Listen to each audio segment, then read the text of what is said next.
Tom Curry stands on the end of a pier. Salty sea air pushes against him as he stares out over the water. A beautiful sunset is dropping just below the horizon. Yellow, red, and orange light reflects off the water. Tom tucks his hands into his jean pockets and sighs. God, I wish you could see him. He's getting so big, Tom says. Then he closes his eyes and tears leak out. And he's a good kid, Atlanta. He's such a good kid. Small footsteps clunk onto the pier as young Arthur approaches, shouting for his dad. He asks if his father has seen the whale yet, and Tom answers no, not yet. He picks up his son, who says that he never sees her. Well, Tom made her a promise to come back here every sunrise in case she came back. Little Arthur asks if he's sure that she's even still out there. The ocean's a pretty big place, son, Tom says. There are things out there you can't even imagine. Yeah, you got that right, Tom. In the modern day, the largest creature from the depths of the ocean swats Aquaman away. Dozens of the smaller ones are scattered around the dock, attacking Mera, police officers, Coast Guard, and Navy seamen. As the bigger figure looms over Aquaman, it barks in its guttural language that this one is its food. And then it adds, it is food for her. With no room to maneuver, Aquaman tries to use his telepathic powers to drive the thing back. And for a moment, it reels, like Aquaman's power is having some kind of effect on it. Then it lunges forward, whacking in Aquaman's face. It presses on, sinking its thin teeth through his armor and into his shoulder. Aquaman lets out a shout of pain. Mera, meanwhile, is using her water bending, I guess, to sweep the creatures off of the dock. She's getting pretty aggravated, though. One of them tries to attack her from behind, but she whips around quickly. The force of her slap actually breaks its neck. Fatality! Aquaman, meanwhile, punches his attacker back, shouting the question, "What are you?" The creature growls, and in its own tongue asks Arthur the same. It tries to jump at him again, but this time Aquaman is ready. He rolls with the jump, kicking the creature over him. It spins around, going for another bite, but Aquaman blocks the teeth with his trident.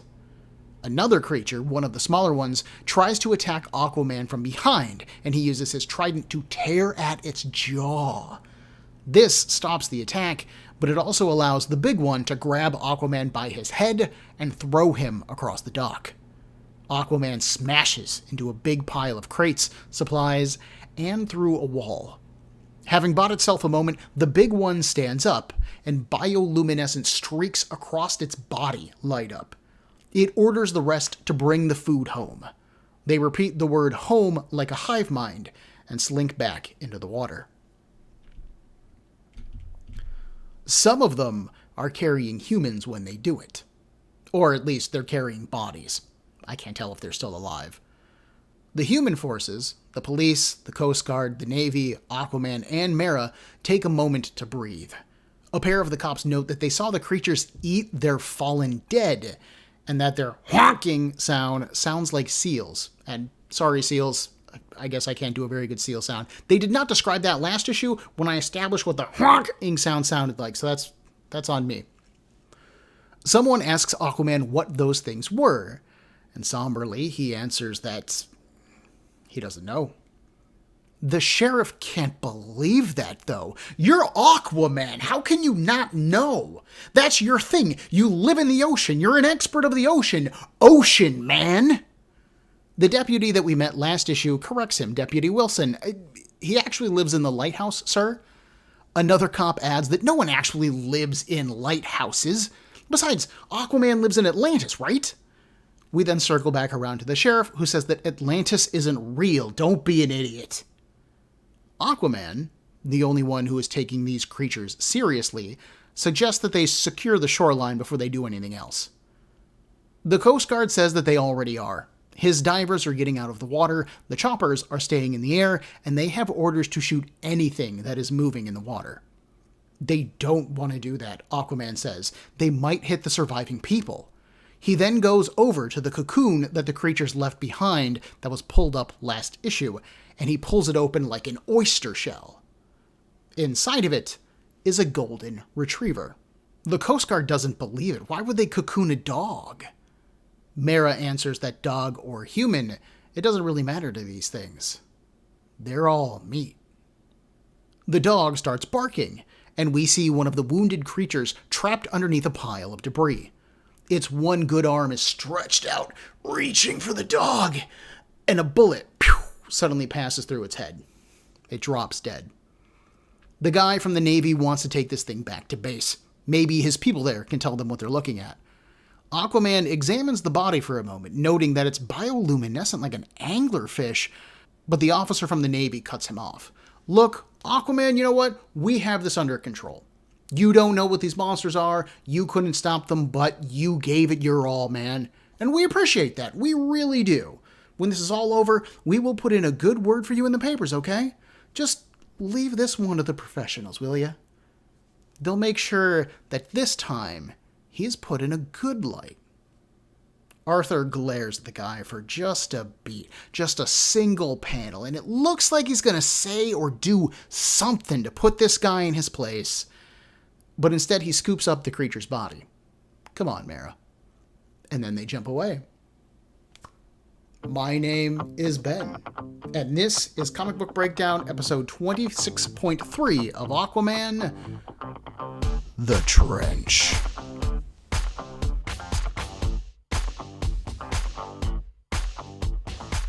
Author Jeff Johns and the creative team of Ivan Reis, Joe Prado, and Rod Reis are back with Aquaman issue 3. The opening scene with little Arthur and his dad is gorgeously done. Just look at these pages. It is a single page, but the coloring on it is just so nicely done. I'm pretty confident that Rod Reis colored over Ivan Reis's pencils for this page, as the line work is really tight, but lacks the overall darkness that inks would add. This allows the colors of the sunrise to really steal the scene and set that beautiful early morning tone. The idea behind the scene is that Tom is watching for a whale, meaning Arthur's mom, Atlanta, it's a little bit insulting, every morning. But this also means that Tom is hiding the truth about Atlanta from his son. Johns is setting up a contrast of scenes, as this is a nice, humanizing moment between father and son, setting up the beautiful things that can be found in the ocean. For Tom, this meant the woman that he loved, the son that he has raised, and the life that he has enjoyed. But then that is immediately contrasted against Aquaman fighting the creatures that, are trying to eat people and are monstrous. The fight scene overall works well. The bigger creature out of all of the creatures is clearly strong enough to toss Aquaman around like a ragdoll and bite through his scale armor. He is a dangerous threat. But the main danger that these things present is that there are a lot of them. If Mera hadn't been defending Arthur from the big mass of them, he would probably have a few more chunks missing, you dig? But, and I gotta be honest here, this isn't a terribly interesting threat. Like, we've got the big guy out of all the creatures, right? It's clearly some kind of alpha of the group or a leader class or whatever these things are. It's bigger than the others, it has more spikes on its body, and it's the one giving orders the whole time, and it seems just a little bit smarter than the rest of them.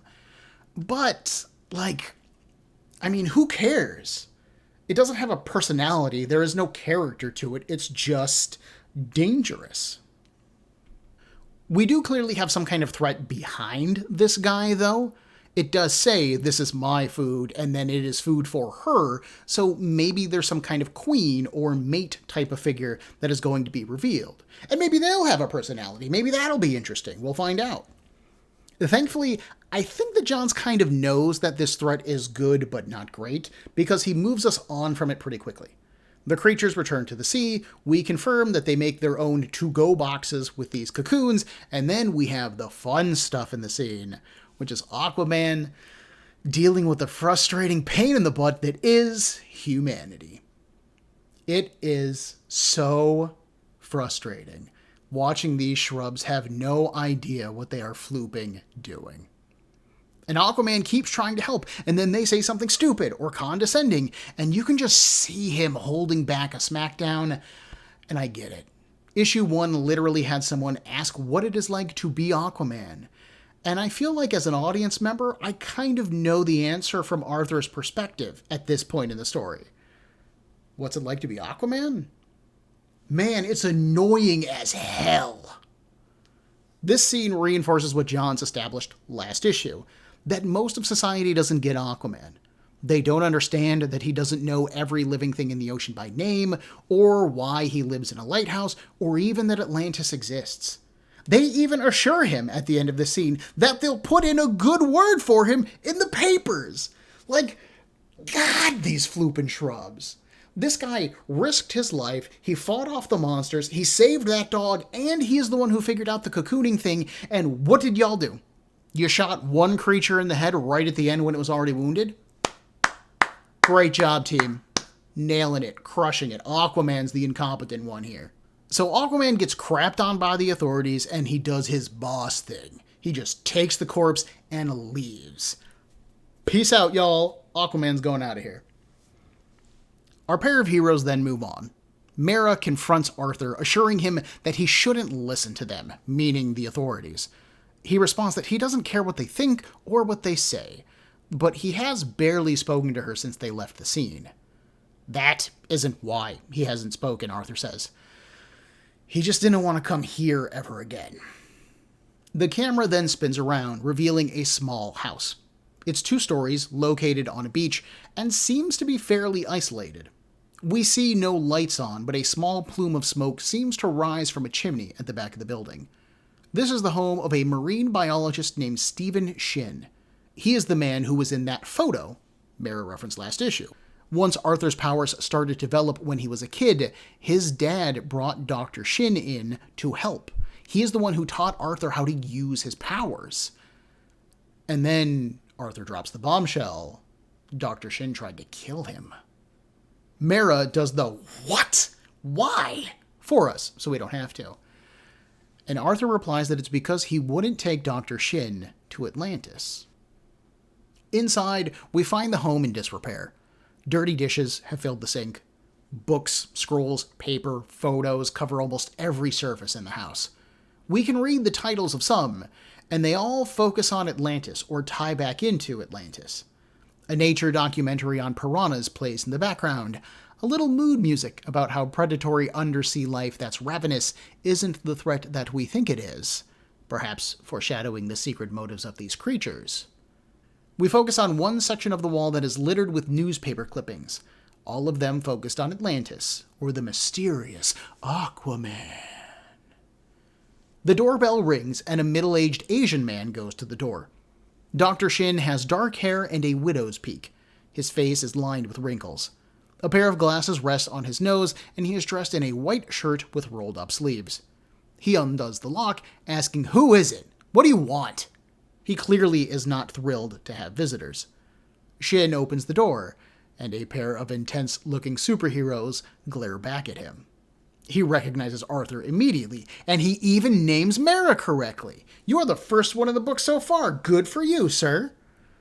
Arthur cuts him off from saying anything else. He doesn't want to get in the nitty-gritty between them. He just wants to know where this came from, and he holds out the corpse of the creature. Shin freezes for a second when he sees it, and then steps aside, waving them in. As he examines the body, Mr. Shin takes notes. Gunshot wound to the head, a punctured heart. He doesn't look up from the body as he does this, but Shin notes that Arthur kept the trident, despite all of the trouble that will bring. He is going to come for it. Arthur doesn't address that bit of foreshadowing at all. "Just tell me about the creature," he says. Shin then gives a scientific breakdown of the creature. Based on its bioluminescence, it would need to eat 20 to 30 times its body weight a day to still function. There is a paralytic in their saliva, although Arthur says that he didn't feel it when he was bitten, so clearly he has some kind of immunity. They can generate the cocoon material from a paste that they excrete under the tongue. Those shells that they make are then able to withstand high pressure, so it is a strong bet that they took some food back home.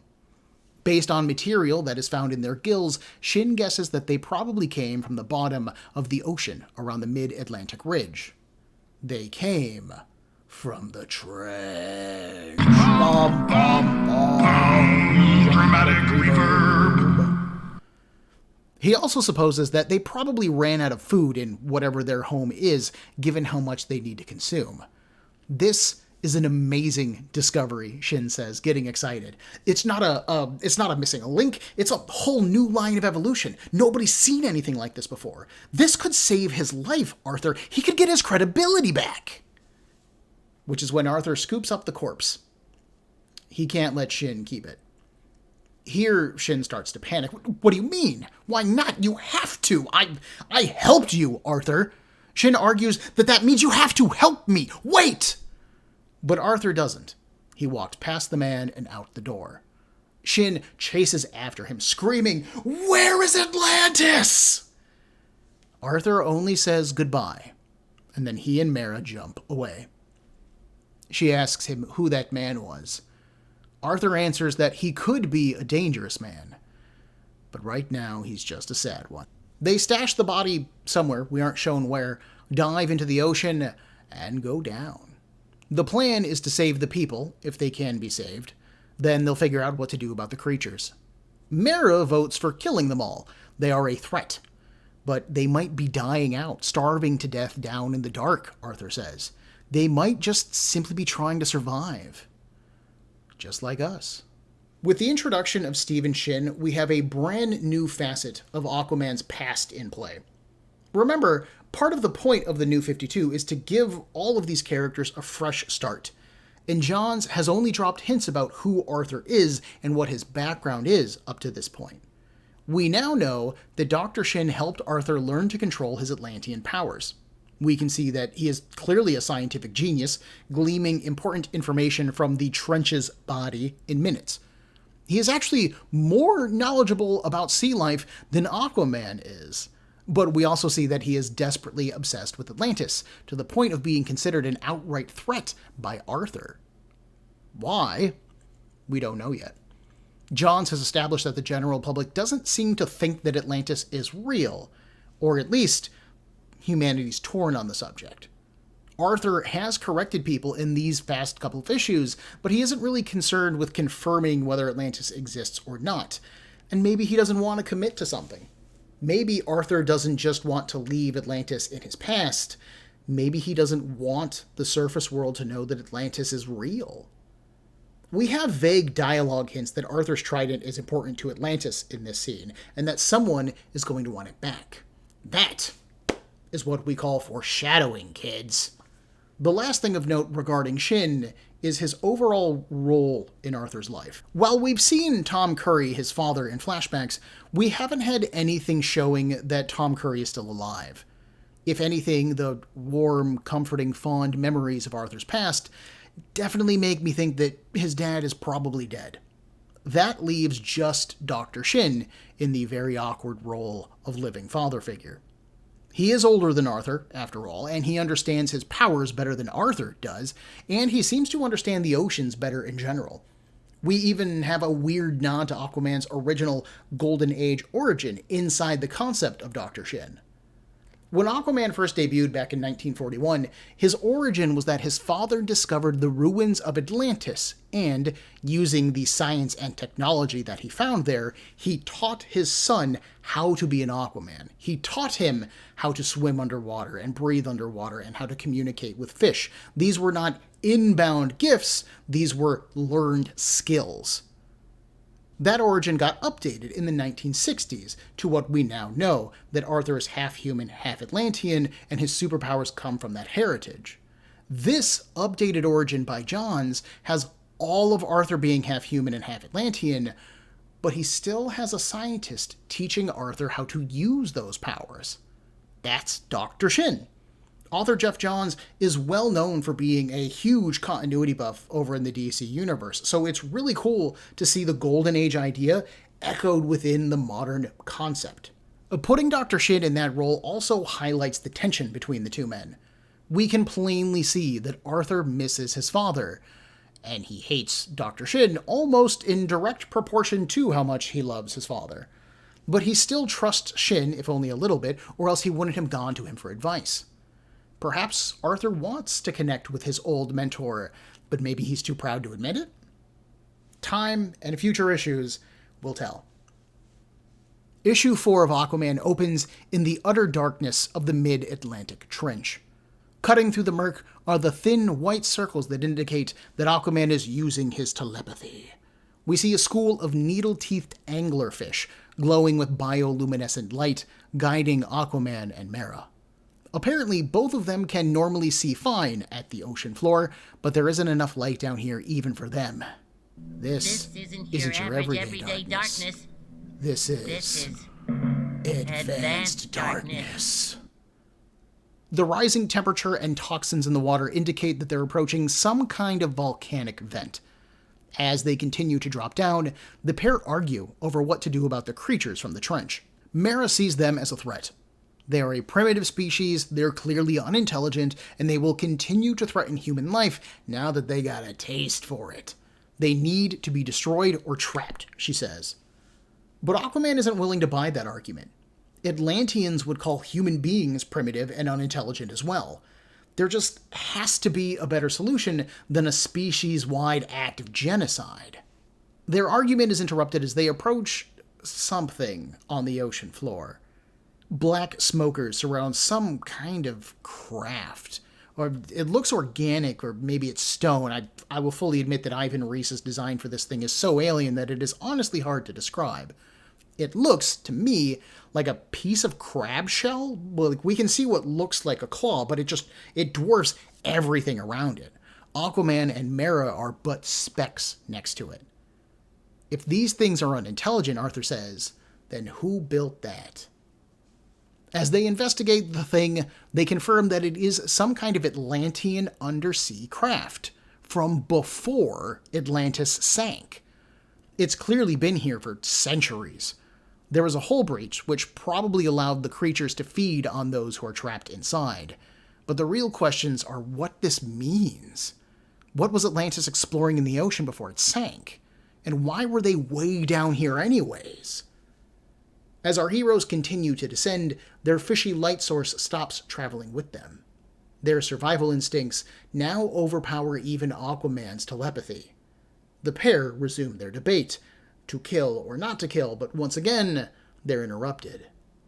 This time, a smaller version of one of the creatures swims by, its body malformed, its attention focused on nothing.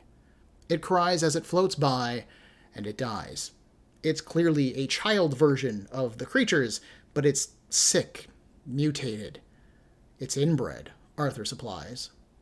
The deeper into the ship they go, the more of these half-formed corpses they pass by.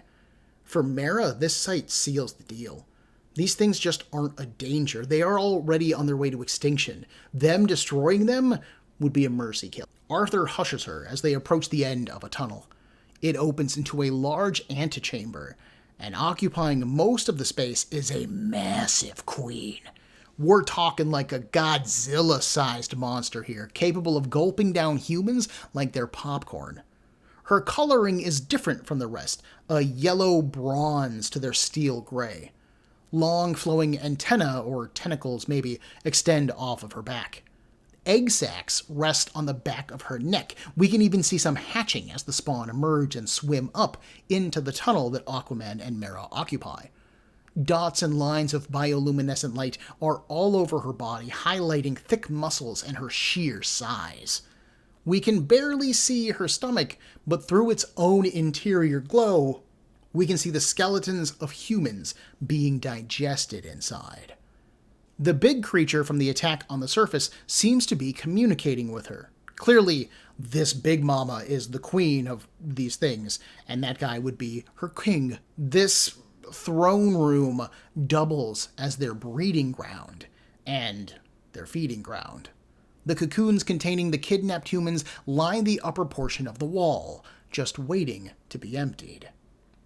Mera makes a tube of water, allowing the pair of them to cut through the chamber relatively unattacked. Aquaman isn't sure how long a human can survive trapped in one of those shells, and they can't open them down here without risk of hurting these people or just crushing them under the pressure, and of course, humans can't breathe underwater. They'll need to take the whole wall up, and do so at a controlled pace in order to keep everyone from getting the bends and potentially dying anyways. The pair slam into the wall and push, and it breaks away. The king realizes that the pair are trying to steal their food. The creatures swarm the heroes. They are not going to have time to do this. Aquaman drops back, leaving the wall to Mera. He'll buy her the time that she needs. As he engages in combat with the king, Arthur wishes that they could talk to one another. He wishes that he could make him understand that he can't let them just eat us. Claws dig into Aquaman. Teeth gnash at his armor. His scale mail tears. Blood blossoms in the water. The king doesn't understand Arthur's words, but it makes its own argument. They need food. She needs food. For the children. Bronze tentacles from the queen pull Arthur around, and as he finishes spinning, he is looking into the gaping maw of the queen. "You will be absorbed into me," she says. For the children. Aquaman twists as she rises up, moving just far enough away that his momentum sends him smashing into a black smoker vent. That's when the idea hits him. The volcanic vent. He pulls back his trident. "I'm sorry." Then he throws it into the vent. The release of pressure sends magma gushing forth, engulfing the queen. She screams. We cut to Mera still pushing her charges upward. She can hear the queen scream. She can see the ambient light from the magma. And she sees Aquaman, having retrieved his trident, speeding up to her. And he passes her by. Aquaman swims to the top of a rocky outcropping, and he slams downward into it. The eruption of the volcano will collapse the trench, but he can't risk these things escaping from it. So he pushes, and the ground cracks. The king of the trench and a small number of its people swim upward toward him. Their queen is dead. They, meaning Aquaman and Mera, will die with her. But Aquaman continues pushing, and the massive chunk of land finally breaks free. It falls onto the creatures, forcing them back. The lava will seal the trench shut, he says. For a moment, Arthur stares at his handiwork somberly as the stone impacts on the bottom of the ocean floor. Then he returns to Mera's side, and they finish the rescue. On the surface, our heroes have teamed with emergency services to open all of the cocoons. A mother and son that we saw last issue are reunited. Aquaman and Mera stand off to the side, glad to have helped. The guy from the Navy and the sheriff approach the two heroes. Only 2 dead out of all of them, dozens more still alive. They did a good thing here. But he needs a report on what happened down there. Did they get any pictures? Arthur just stares at him. You have got to be joking. The Navy seaman replies that if anyone should know when someone is joking, it's Aquaman. The little boy that was rescued shouts at Aquaman, and with the tip of his finger, he touches Arthur's leg. Arthur looks down at him. Yes? The kid smiles a big, dopey grin and says that Aquaman is his favorite superhero. Mera smiles, watching Arthur's face. It's pretty hard to read his expression. He does seem affected by the words, but I can't tell if he's happy or if he's surprised. The pair of them jump up and away. The Coast Guard watches the pair of them, and he says, I still don't like him. What a jerk. All of that still doesn't like him. All right, fine. Arthur and Mera return to their home in Amnesty Bay. As she patches up his wounds, she also consoles him over his actions concerning the trench. He had to do it, she says. Don't let it sit on your shoulders. Arthur does look tired and worn. His shoulders can handle the weight, he says. He's always been able to. But he still wishes that he had another option. Maybe he did, and he just ran out of time. He had the options that he had, Mera says. Excuse me.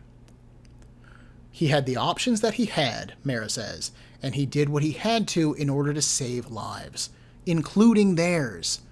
This is not something that should haunt him. I'll be fine, he says. You always say that, she replies. because he always is. And now he leans in for a kiss. The voice of Deputy Wilson draws their attention to the door again. They greet him and the golden retriever that he brought with him. Wilson thanks them for their help. The people do appreciate everything they did, even if they have trouble saying it. He appreciates the help. And so does the dog.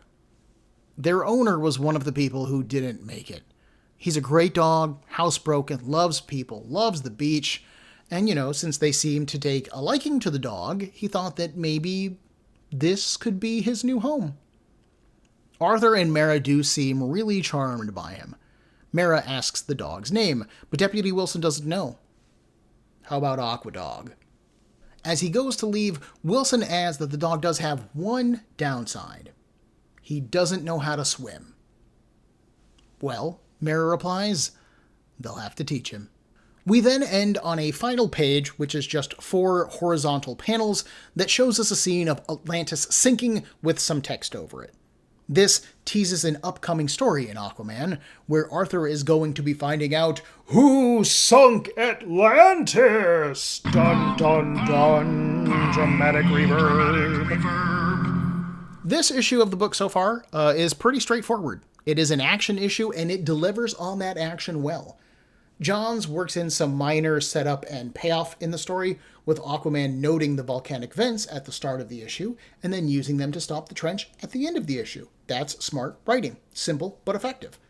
I love the monstrous scale of the Trench Queen. I love Arthur risking his life to protect Mera while Mera saves the humans, and it's all just beautiful looking comics. Aquaman and Mera's bright colors pop against the inky black water, and then the trench glow with bioluminescence to make them stand out as well. And overall, it's just a solid issue. But it kind of demonstrates the weakness that I brought up about the last issue, that the trench, as characters, aren't really all that interesting. They still have little to no personality. The Queen wasn't compelling at all, although I have to admit that she was really cool to look at. I like the king stating that Aquaman should die with them.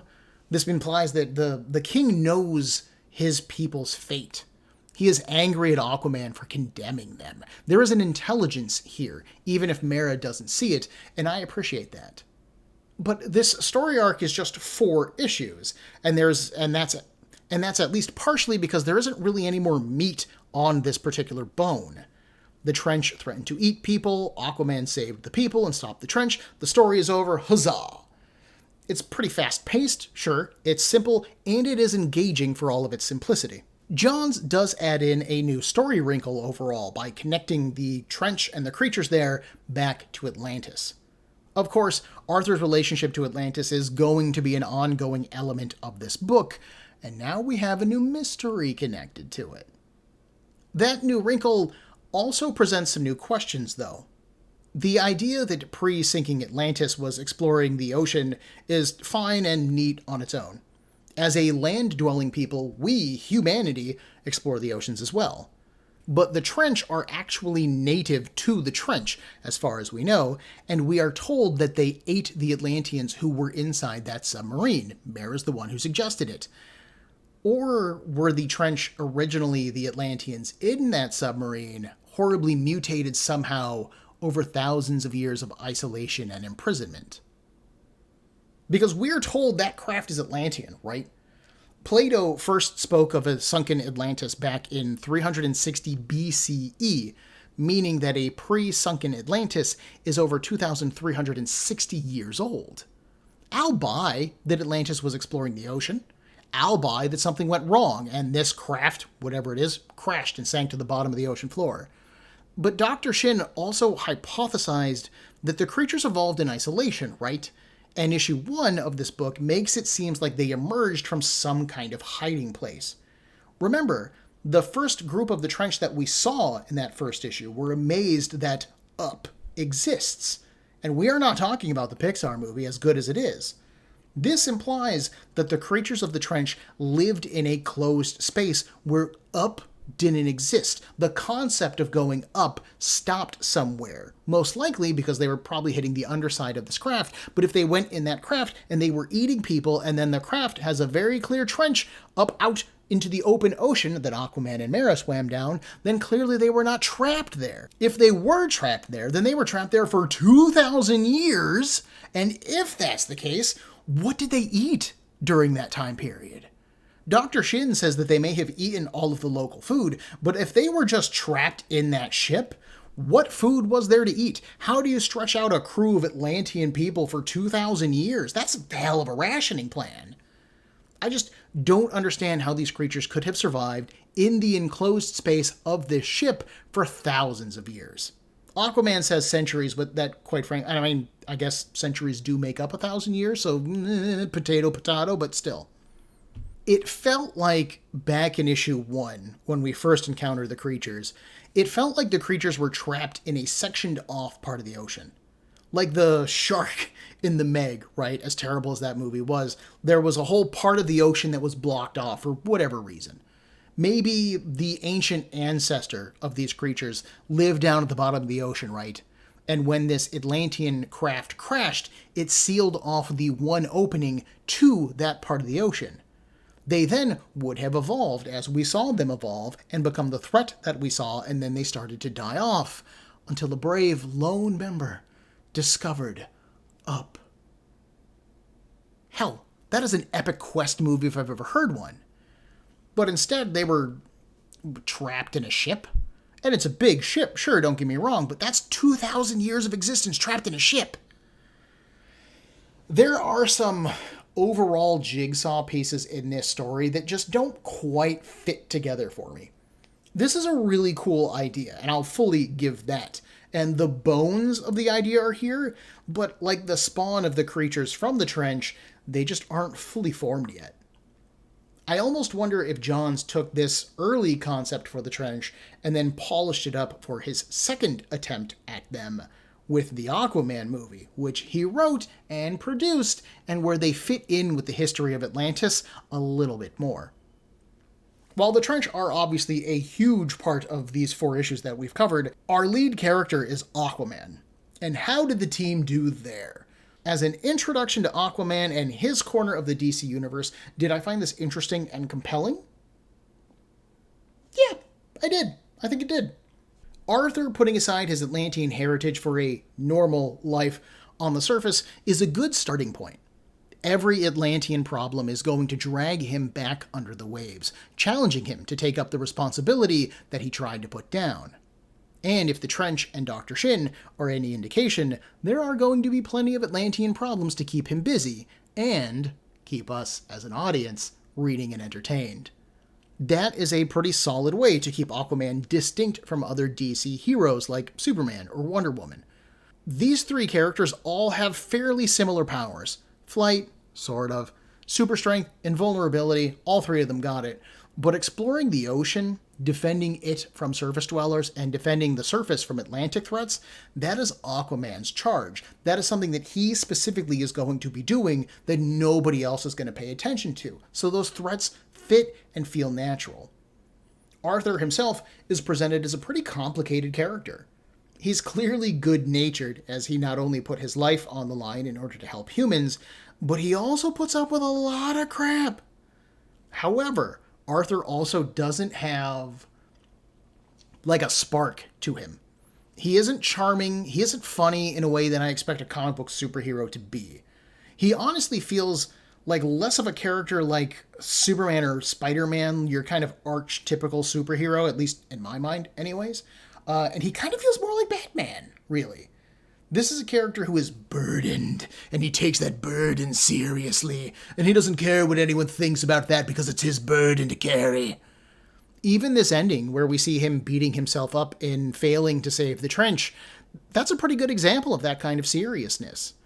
Arthur wanted to save the lives of everyone possible, but the situation and its level of severity didn't really allow for a solution that could save everybody.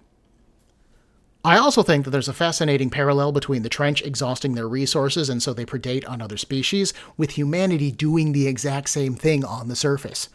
If Johns had established an overfishing problem in Amnesty Bay, there could have been an interesting question asked about why humanity gets to consume the ocean and pollute it when the trench don't get to do the same. Why does one form of life take precedence over the other? And then caught in the middle of all of that is Atlantis, who lives in harmony and sees both of the other species as a pest. And then caught in the middle of all of that would have been Aquaman, trying to save everyone. So Arthur is a heroic character, but I will not lie, I find him a bit hard to like. I, personally, do enjoy a little bit more fun in my superheroes, and Aquaman is a guy who's got everything good in life. He is hot, he has superpowers, he's got a gorgeous girlfriend who has superpowers, he is financially independent, he has a house, and he's got an adorable dog. Humanity thinks you're a joke? Floop and let them think you're a joke. I would kick off my shoes, go for a swim, and relax, big guy. Enjoy it, Aquaman. You've got the good life. And maybe this is why Aquaman struggles to find the widespread audience that characters like Batman or Superman do. He's just not fun without, being a joke in and of himself. And I would argue that the biggest difference between comics Aquaman and movie Aquaman, played by Jason Momoa, is that movie Aquaman was fun. But we have seen Arthur emotionally connect with that kid, with the deputy, with a dog, giving him some meaningful connections to the surface. Remember, his dad appears to be dead. We haven't seen his mom at all yet, and Arthur doesn't appear to have any friends other than Mera at this point.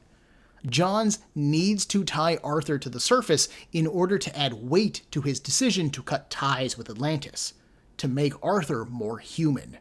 If he is choosing humanity over the throne, then Arthur needs to care about humanity, and so do we, as an audience, caring about him. And after 3 issues of humanity teasing him, we finally see Arthur get some respect. It's well earned. Arthur has shown that he doesn't need that respect. He doesn't work in order to get it. But God, it's still nice to be thanked, isn't it? We do have the compliment to Arthur's personality in Mera, who has definitely been a background character, at least in this arc so far. She is here to support Arthur, working to defend him against the haters and lift him up emotionally. But Mera also represents an Atlantean viewpoint, the world that Arthur is trying to leave behind. This inevitably creates friction between the two of them. Mera's ruthlessness in battle and her quick judgment of the trench creatures contrasts nicely with Arthur's willingness to defend and save. Mera also serves as an audience member, asking questions about Arthur's past or motivation for us, the audience, allowing Johns to forego any kind of interior monologue from Arthur or long spoken ones instead. Artistically, I do not have a single complaint about this art team. Reis, Prado, and Reis again work excellently well together. Arthur is muscular and handsome, the epitome of a clean-shaven superhero. Mera is beautiful, but she looks really cold and monstrous in battle at the same time. She's gorgeous, but there's danger there as well. The Trench are disgusting and frightening to look at, and they're just great-looking monsters. The kaiju size of the Queen was great as well. The cast moves well on land or in the ocean, and the humans look varied and real. The dog, oddly enough, the dog looks wrong at the end of issue 4, but not horribly wrong. And when only one thing looks wrong in 4 issues of a comic book, that's not bad. And I also really like the art team taking the time to do flashback sequences with a slightly different art style. It's basically Joe Prado did not ink over Ivan Reis's pencils, and Rod Reis just colored over it, but it's just enough of a change in the overall tone of those scenes to indicate that you aren't seeing reality in those moments. You're seeing Arthur's memories, and that's really cool. There was also, I forgot to write about it in issue 1, but when Arthur is being interviewed by the guy who has the blog in issue 1, when he gets to the point where he says, "How does it feel to be a joke?" The preceding panel of Arthur is just him leaning on the table inside the diner, looking at this guy seriously, just staring at him. And then the next panel of Arthur, all of this area is just, all the area around his shoulders and head is just covered in black. You can see his bad mood emanating out of him. And it's super subtle. It's so subtle, I didn't even notice it until I was editing last week's episode for the video portion. And that's when I saw that artistic change. And I was like, holy crap, That's really subtle, but incredibly sensible, and it looks good and it works well. So, kudos, art team. That is spectacular. Next week, we will be finishing off this story arc. Yes, the threat of the trench is done, but a trade paperback just fills out best with 6 issues. CrossGen knew it, and Jeff Johns knows it too. The wall that Aquaman and Mera brought up carried not just human lives, but a dangerous secret as well. One that will draw Atlanteans to action against Aquaman. Mera, on the other hand, goes shopping for dog food. Join me in a week for Comic Book Breakdown, episode 26.4 of Aquaman. And forgive me for this one, Arthur. Fish out of water. Everyone, there are a million podcasts vying for your time and attention, and I'd like to thank you for listening to mine.